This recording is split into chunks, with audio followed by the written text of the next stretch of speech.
Lalu orang Wahabi beranggapan semua orang musyrik, orang kafir bertauhid rububiyah. Ini salah, gak benar juga. Mengapa gak benar? Karena orang musyrik itu menganggap Allah tidak mampu menghidupkan kembali dari alam kubur. Nanti akan langsung ditampung 3 pertanyaan. Yang pertama, kemudian yang kedua, dan yang ketiga, ya. Baik. Assalamualaikum warahmatullahi wabarakatuh. Nama saya Teguh Musa bin Nabil Adnan dari Parung, Bogor, Jawa Barat. Alhamdulillah. Yang kami hormati kepada Bapak Kiai dan kepada Ketua Nastafi dan wakilnya, dan juga kepada Walid dan juga kepada yang lainnya yang tidak mungkin kami sebutkan satu persatu.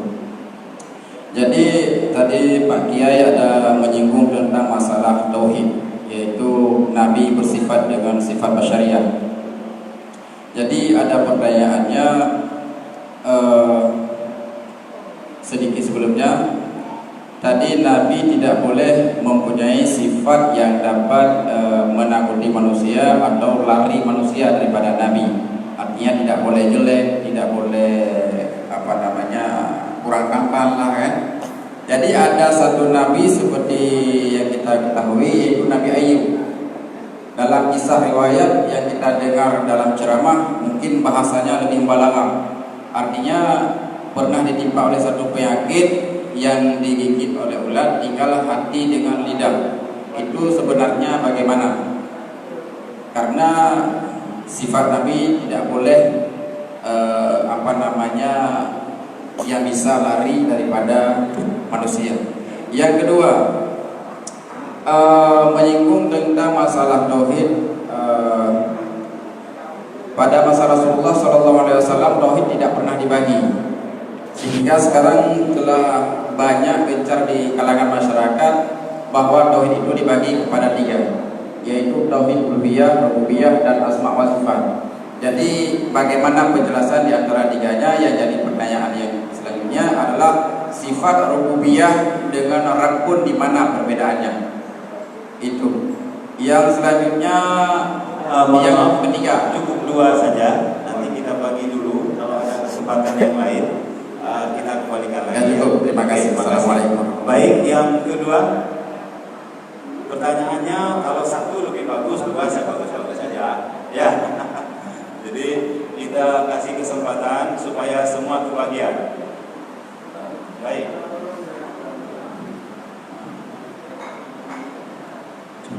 Assalamualaikum warahmatullahi wabarakatuh. Nama saya Abdul Fatah. Saya alumni Santri Muda Al-Azhar. Saya dari Depok, Beijing.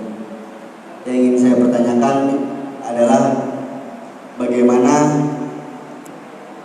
cara NU itu bisa menjelaskan Islam Nusantara sehingga banyak orang yang kontradiktif terhadap Islam Nusantara tersebut gitu. Dari tadi kan mungkin Pak Kiai banyak menjelaskan tentang aswaja, begitu juga tentang Indonesia, sehingga muncullah pernyataan Islam Nusantara dari kaum NU tersendiri seperti itu. Mungkin kami ingin kejelasan bagaimana itu Islam Nusantara. Baik, terima kasih. Wassalamualaikum warahmatullahi wabarakatuh. Waalaikumsalam warahmatullahi wabarakatuh. Ibu Suki.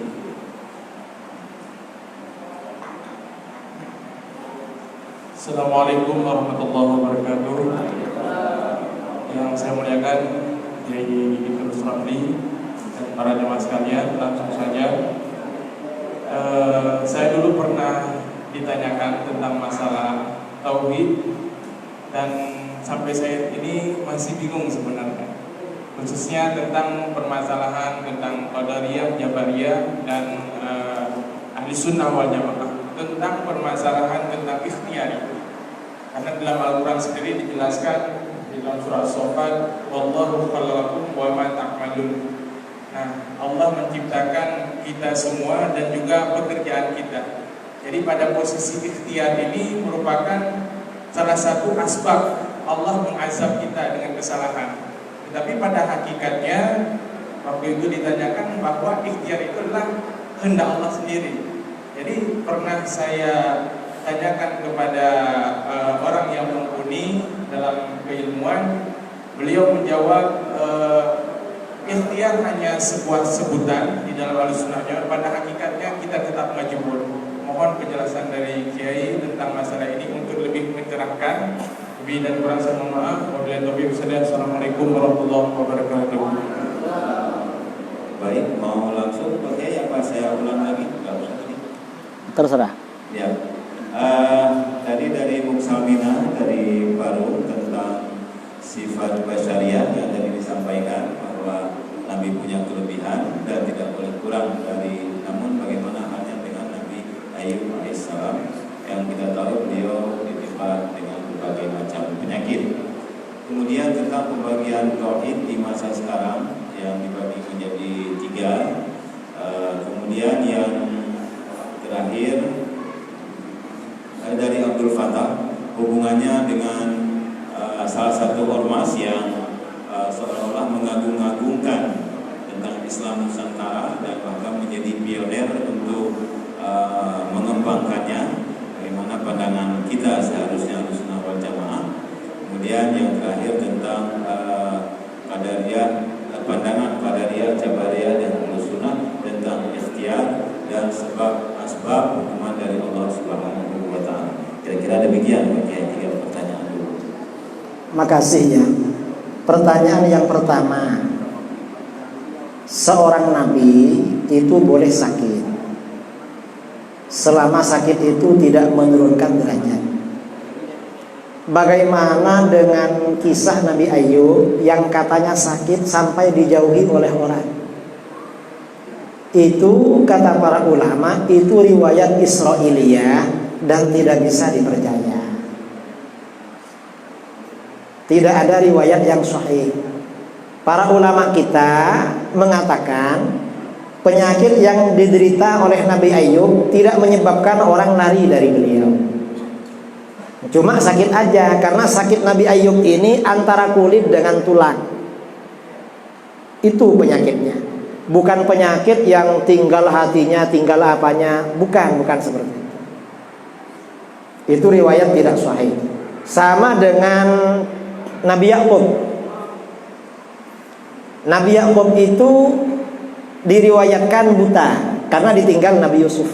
Kata para ulama itu bukan buta, tetapi beliau tidak bisa melihat karena ada selaput yang menghalangi, semacam katarak begitu. Mengapa bukan buta? Karena orang buta itu, orang itu jijik, munafir, orang lari dari orang buta. Jadi oleh para ulama ditolak itu. Itu yang pertama. Kemudian pertanyaan yang kedua, tauhid 3 Wahabi, tauhid rububiyah, tauhid uluhiyah, tauhid asma wa sifat. Tauhid rububiyah itu artinya apa? Ini menurut Wahabi ya, karena ini tauhidnya Wahabi. Tauhid rububiyah artinya keyakinan bahwa yang menciptakan, yang memiliki dan mengatur alam jagat raya adalah Allah. Yang menciptakan, yang memiliki dan mengatur. Ini rububiyah. Kalau uluhiyah, tauhid uluhiyah itu artinya bahwa meyakini bahwa beribadah itu hanya ditujukan kepada Allah.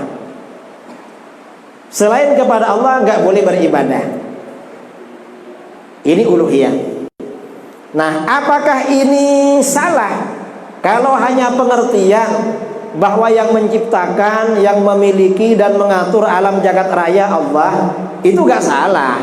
Memang yang memiliki, yang mengatur, yang menciptakan alam jagat raya Allah. Dan bahwa beribadah hanya kepada Allah gak salah. Kalau cuma itu.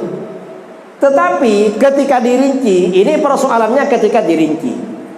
Misalnya tauhid rububiyah.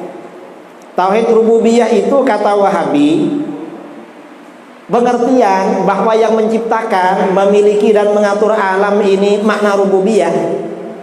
Ini kata Wahabi, itu kata para ulama tidak benar.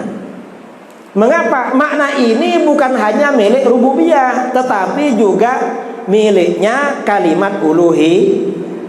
Kalau makna tadi yang menciptakan, mengatur, memiliki alam jagat raya ini dianggap artinya rububiyah saja tuh gak benar. Karenanya rububiyah dengan uluhiyah sama saja sebenarnya. Kemudian Wahabi ini membatasi makna rububiyah hanya kemampuan Allah menciptakan, mengatur dan memiliki. Lalu orang Wahabi beranggapan semua orang musyrik, orang kafir bertauhid rububiyah. Ini salah, gak benar juga. Mengapa gak benar? Karena orang musyrik itu menganggap Allah tidak mampu menghidupkan kembali dari alam kubur. Karenanya orang musyrik itu gak bertauhid rububiyah. Karena rububiyahnya Allah hanya dibatasi dengan sifat menciptakan, memiliki dan mengatur. Sedangkan menghidupkan orang mati, kata orang musyrik, Allah gak mampu. Karenanya gak bisa. Jadi kacau tauhidnya Wahabi, tauhid kacau. Nah, mengapa Wahabi membikin tauhid rububiyah uluhiyah? Tauhid rububiyah uluhiyah ini tujuannya untuk mensyirikkan dan mengkafirkan orang yang melakukan wasilah. Apa wasilah itu? Wasilah itu artinya tawassul, tabarruk dan istighatsah. Orang yang bertawassul, orang yang bertabarruk, orang yang beristighatsah itu kafir dan musyrik karena melanggar tauhid uluhiyah. Tauhidnya sebatas rububiyah. Ini kata Wahabi. Ini kesimpulan ya. Jadi itu saya kesimpulannya saja. Karena rububiyah uluhiyah ini kalau diterangkan secara detail itu kira-kira butuh waktu 2 jam. Karena ini teori. Saya sampaikan tujuan Wahabi bikin tauhid rububiyah uluhiyah untuk mengkafirkan orang, itu kesimpulannya. Sebenarnya tauhidnya gak betul. Konsepnya tidak benar sebenarnya. Lalu tauhid asma wa sifat. Tauhid asma wa sifat ini tujuannya apa? Itu untuk melawan sifat 20.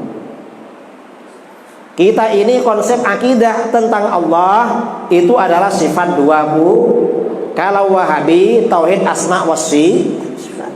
Karena berlawanan. Perlawanannya di mana?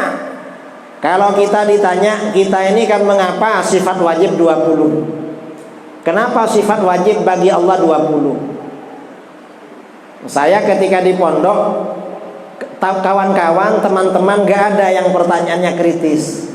Kenapa sifat wajib bagi Allah 20? Gak ada yang tanya begitu. Setelah pulang dari pondok, sebagian kawan tanya, Kiai, apa? Kenapa sifat wajib bagi Allah 20? Saya tanya balik pada dia, kamu minta berapa? Enggak, bukan minta berapa katanya. Nah terus kok tanya begitu? Kenapa bukan 17, bukan 18, bukan 21, bukan 22? Nah, para ulama membuat konsep sifat 20 itu tujuannya yang pertama mengantarkan kita makrifat kepada Allah. Makrifat itu artinya kenal, itu yang pertama. Makrifat kepada Allah itu hukumnya wajib. Di dunia kita gak melihat Allah, maka bagaimana? Makrifat kepada Allah melalui sifat-sifatnya, dan itu sifat 20. Yang kedua, kenapa kok sifat 20? Sifat 20 ini kata para ulama batas kemampuan akal manusia dalam makrifat kepada Allah. Lebih dari 20 akal kita gak mampu. Kita ini jangankan makrifat kepada Allah, pengetahuan kita kepada kawan kita ini terbatas. Saya sering mencontohkan pada orang-orang, kalian kenal saya, kenal Pak Kiai. Boleh saya tanya? Boleh. Saya sudah punya istri apa belum? Punya. Pertanyaan kedua, berapa istri saya? Gak jawab. Loh, kok gak tahu? Nanti bilang 1 lupa, bilang 2, 3. Karena di Jawa, terutama di Jawa Timur, beda dengan di Aceh. Kalau di Jawa Timur ini syarat jadi kiai itu harus istrinya lebih dari 1. Kalau masih 1 itu ustaz. Saya ini ustaz atau kiai gak tahu. Cuma oleh orang dipanggil kiai. Padahal belum tahu saya ini sudah memenuhi syarat apa belum. Tahu. Pertanyaan berapa ya? Apa? Pertanyaan berapa? Nah itu rahasia. Kalau kiai itu biasanya istrinya satu. Di sini satu, di sana ada lagi satu. Nah ini artinya apa? Pengetahuan kita tentang orang sekitar itu terbatas, apalagi tentang Allah. Yang ketiga, kenapa sifat 20? Sifat 20 ini juga merespon penyimpangan-penyimpangan aliran di luar Ahlus Sunnah tentang ketuhanan. Jadi sifat 20 ini ada hubungannya dengan Wahabi, dengan Syiah, Mu'tazilah dan lain sebagainya. Sifat 20. Yang keempat, sifat 20 ini jawaban terhadap soal-soal yang mendasar tentang Allah. Kita ini kalau berkenalan dengan orang, kan pertanyaannya dasar-dasar. Siapa namamu? Dari mana asalmu? Dari Aceh. Tinggal di mana sekarang? Tinggal di Bekasi. Kerja apa sekarang? Kan begitu kalau perkenalan dengan orang. Sifat 20 itu begitu. Sehari semalam kita beribadah kepada Allah. Pertanyaannya, apakah Allah itu ada? Jawabnya sifat wujud. Kita dengan Wahabi sama kalau wujud, Allah wujud. Pertanyaan kedua, kalau Allah itu wujud, sejak kapan wujudnya Allah? Jawabnya adalah wujudnya Allah tanpa permulaan. Nah dengan Wahabi ada perbedaan. Apa bedanya? Wahabi bilang wujudnya Allah tanpa permulaan sama dengan kita. Cuma kata Wahabi, istilah kidam hukumnya haram dipakai. Gak boleh pakai kidam. Mengapa? Karena tidak ada dalilnya. Jadi termasuk istilah yang bid'ah karena tidak ada dalam Al-Quran dan hadis. Ini kata mereka. Kalau menurut kita gak bid'ah, karena kidam terdapat di dalam hadis dan telah menjadi ijma' ulama. Cuma Wahabi gak tahu. Mengapa gak tahu? Karena Wahabi bukan ahli hadis, tapi ahli hadas. Dan itu hadas akbar. Ini Wahabi. Pertanyaan ketiga, Allah yang wujud dan kidam, sampai kapan wujudnya Allah? Jawabnya adalah ini sama ya, kita dengan Wahabi. Allah mahkal mabadi. Pertanyaan keempat, Allah yang wujud, kidam, baqa seperti apa? Jawabnya mukhalafaturil hawali. Allah tidak serupa dengan apapun perkara yang baru. Ini Ahlus Sunnah. Mengapa Allah tidak serupa dengan perkara baru? Kalau Allah serupa dengan perkara baru, berarti Allah juga baru. Karena setiap sesuatu yang serupa pasti memiliki hukum yang sama dengan apa yang serupa itu. Sedangkan Allah wajib bersifat kidam, wujudnya tanpa permulaan. Kalau Wahabi beda. Apa kata Wahabi? Wahabi itu mukhalafaturil hawadithi, tapi tak begitu mukhalafat. Mengapa? Ada mirip-miripnya. Apa miripnya?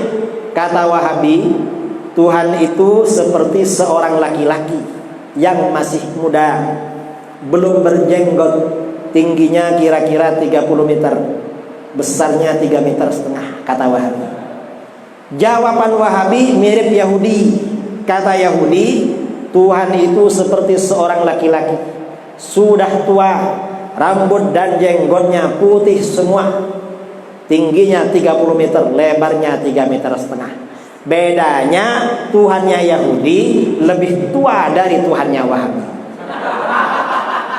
Jadi Wahabi dengan Yahudi kakak adik, karenanya mereka disebut dengan Wahyudi. Wahabi adiknya Yahudi. Dan bukan Wahyudi orang Aceh. Saya punya kenalan orang Aceh dari Biren namanya Wahyudi. Tapi kayaknya nggak datang di sini. Kalau datang pasti menghampiri saya ya. Jadi beda ya. Ini mukhalafatul hawadits. Kalau kita jelas mukhalafatul hawa, Karenanya kata para ulama, kullu ma khatara bi balik wallahu bi khilafi dzalik. Setiap sesuatu yang terlintas dalam pikiran kamu, Allah gak sama dengan itu.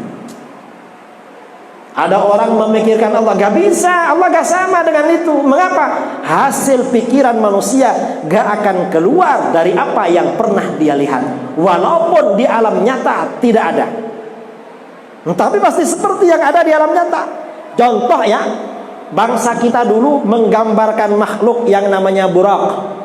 Ingat, di rumah-rumah ada gambarnya buraq dulu, sama si kecil. Buraq itu gambarnya apa? Kuda putih. Ada sayapnya. Kepalanya berwajah perempuan cantik. Di kepalanya ada mahkota. Saya cari kuda seperti itu dari Papua sampai Sabang gak dapat. Sampai di Eropa cari kuda kayak itu. Saya pernah di Eropa. Sampai ke Malaysia, ke Arab gak dapat. Coba ada, kalau ada uang saya beli. Mengapa? Kalau ceramah naik kuda. Mengapa? Kudanya jalan. Ternyata walaupun kuda seperti itu di alam nyata tidak ada, bagian-bagiannya ada. Badannya kuda ya kayak itu, sayapnya kuda ya suka-sukalah, pakai sayap ayam, pakai sayap burung, yang penting sayap. Lalu kepala, wajahnya perempuan. Ini pakai perempuan Melayu, perempuan Batak, perempuan Padang, perempuan Aceh, mana lagi? Terserah, suka-suka. Nah ini artinya apa? Manusia memikirkan apapun, apa yang dipikirkan gak keluar dari apa yang pernah dia lihat. Jangankan Allah, makhluk yang namanya surga. Dalam hadis, apa gambarnya surga? Mala ainun ra'at. Keindahan surga itu tak pernah tampak oleh mata. Kamu pernah melihat keindahan surga gak seperti itu? Wala udhun sami'at. Keindahan surga gak pernah terdengar oleh telinga. Wala khatara ala qalbi bashar, gak pernah terlintas dalam hati manusia. Itu baru surga, apalagi keindahan Allah. Namanya mukhalafatul hawa. Nah itu ya tauhid asma wa sifat itu Wahabi. Pertanyaan kelima, Allah yang wujud, tidak mukhalafatul hawadits, alamatnya di mana? Kalau kita alamatnya qiyamuhu, si Allah itu berdiri pada zatnya sendiri. Artinya apa? Allah itu gak butuh pada tempat, gak butuh pada orang yang menentukan atau menciptakan. Mengapa? Yang namanya butuh itu bukan sifatnya khaliq, tetapi sifatnya makhluk. Jadi kita, kalau Wahabi beda, ditanya di mana alamat Tuhan, loh belum tahu. Kamu sudah tahu? Ya tahu. Di mana? Di Arasy. Wah jauh banget ya. Gimana kalau kita ada perlu? Jangan khawatir, kata Wahabi. Mengapa?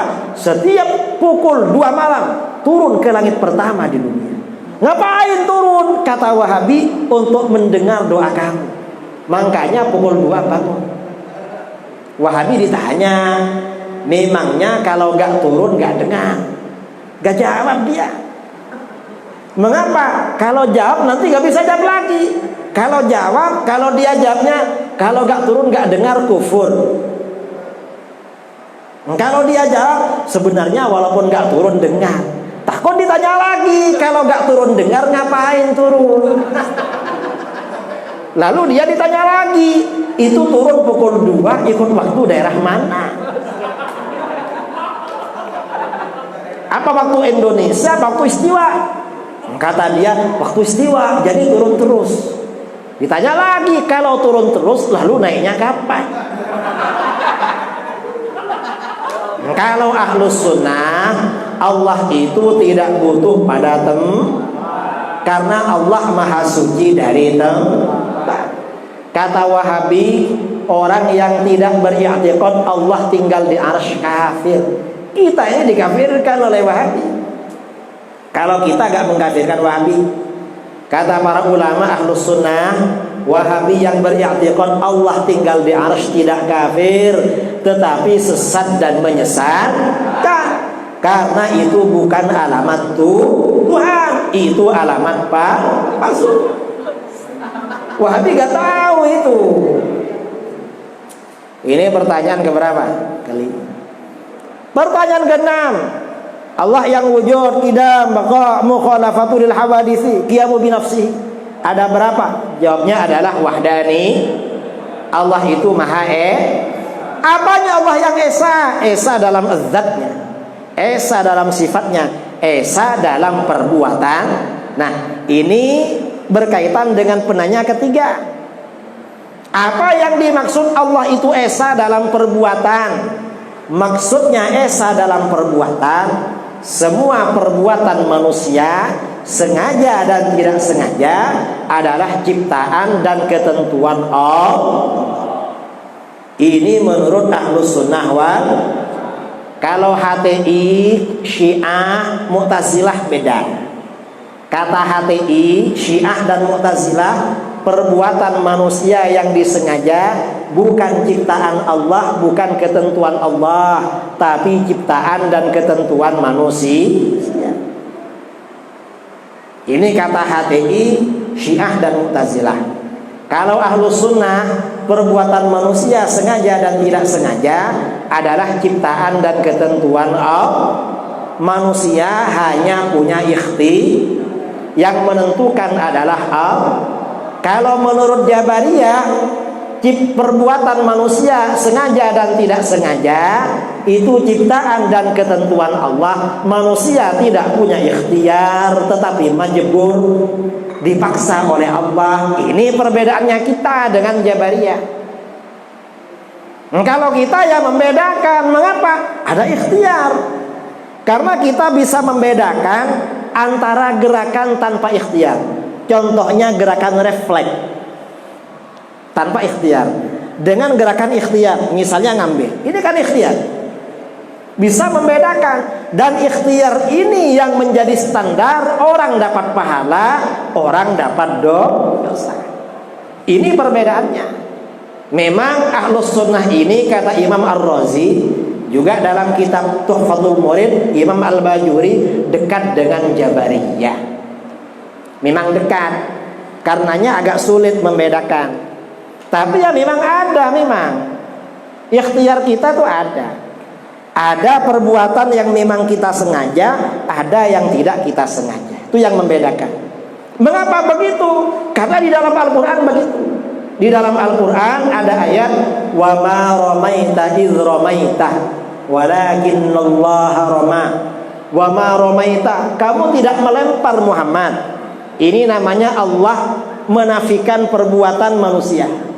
Kamu tidak berbuat Muhammad, berarti tidak berbuat.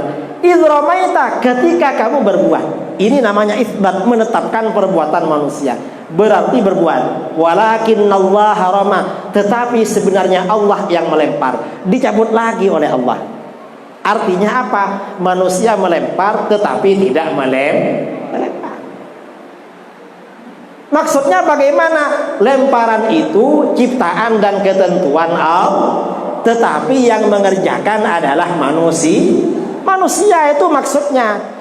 Karenanya para ulama ketika menafsirkan ayat ini, wa ma ramaita khalqan, kamu tidak melempar dalam arti menciptakan lemparan itu. Idh ramaita kasban, ketika melempar dalam arti melakukan lemparan. Berbuat tetapi tidak menciptakan. Mengapa gak menciptakan? Karena semuanya yang menciptakan adalah Allah. Berbuatnya ya berbuat, cuma perbuatan kita memang tidak mengandung efek samping. Kalau ada efek samping itu semata-mata bersamaan dengan takdir Allah. Karenanya di dalam Al-Quran, afara'aitum ma tumnun, a'antum takhluqunahu am nahnul khaliqun. Tahukah kamu air mani sperma yang kamu pancarkan ke rahim istri? Apakah kamu yang menciptakan lalu menjadi anak atau kami?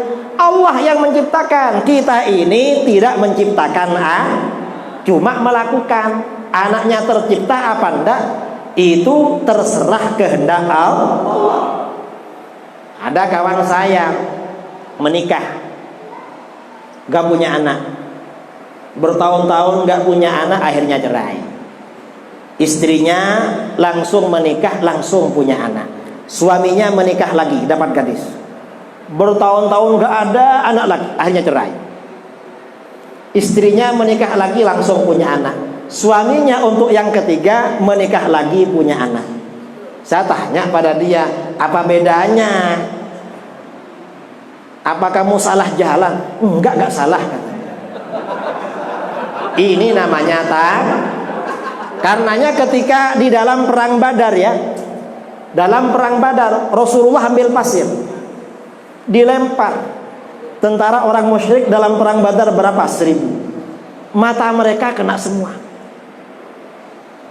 Satu lemparan kena semua. Makanya kata Allah, wa ma ramaita, bukan kamu yang melempar itu. Karena manusia melempar cuma dapat berapa orang kalau satu genggam. Ketika kamu melempar, tapi Allah yang melempar. Nah, sama dengan dalam perang Badar, ketika para sahabat banyak membunuh orang musyrik, falam taqtuluhum walakinnallaha qatalahum. Bukan kalian orang Islam yang membunuh orang musyrik, tetapi Allah yang membunuh mereka melalui para malaikat. Mengapa? Dalam perang Badar umat Islam perang dengan orang musyrik itu gak seimbang. Umat Islam tentaranya 313, orang musyrik tentaranya 1000. Orang musyrik senjatanya lengkap, kendaraannya lengkap. Orang Islam senjatanya gak lengkap. Yang bawa pedang untuk perang cuma 8 orang. Dalam tafsir Jalalain, itu pun yang tajam cuma 2, yang lain gak tajam. Tapi kenapa ketika pedang dipukulkan kepada orang musyrik, pedang belum nyampe ke lehernya, leher sudah patah.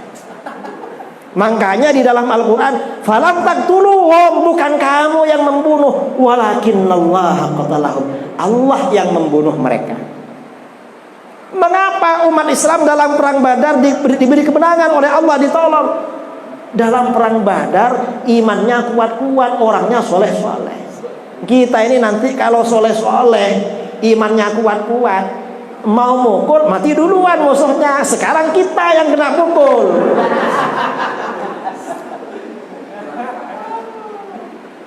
Ini namanya ajaran Ahlus Sunnah. Pertanyaan kedua, Islam Nusantara. Kita ini jangankan Islam Nusantara, Islamnya saja antara aliran itu beda. Islam Ahlus Sunnah, Islam Wahabi, Islam Syiah, Islam HTI, apalagi Islam Liberal. Sama-sama Islam, ini penafsirannya berbeda. Apalagi Islam Nusantara. Islam Nusantara ini kalau yang menafsirkan orang waras. Apa waras itu? Orang normal, gak ada apa-apa. Islam Nusantara, Islam yang ada di Nusantara. Maksudnya Islam Ahlus Sunnah wal Jamaah. Di dalam fikih mazhabnya Syafi'i, di dalam tauhid mazhabnya Asy'ari, di dalam tasawuf mazhabnya Junaid al-Baghdadi, namanya Tasta. Ini kalau orang waras. Ya kalau orang gak waras ya liberal, Islam Nusantara, Syiah, Islam Nusantara, Kejawen, Islam. Itu sudah maklum itu. Saya kira ya gak perlu dibicarakan itu. Karena Islam Nusantara ini tokohnya gak jelas. Saya kira itu. Saya kembalikan kepada moderator.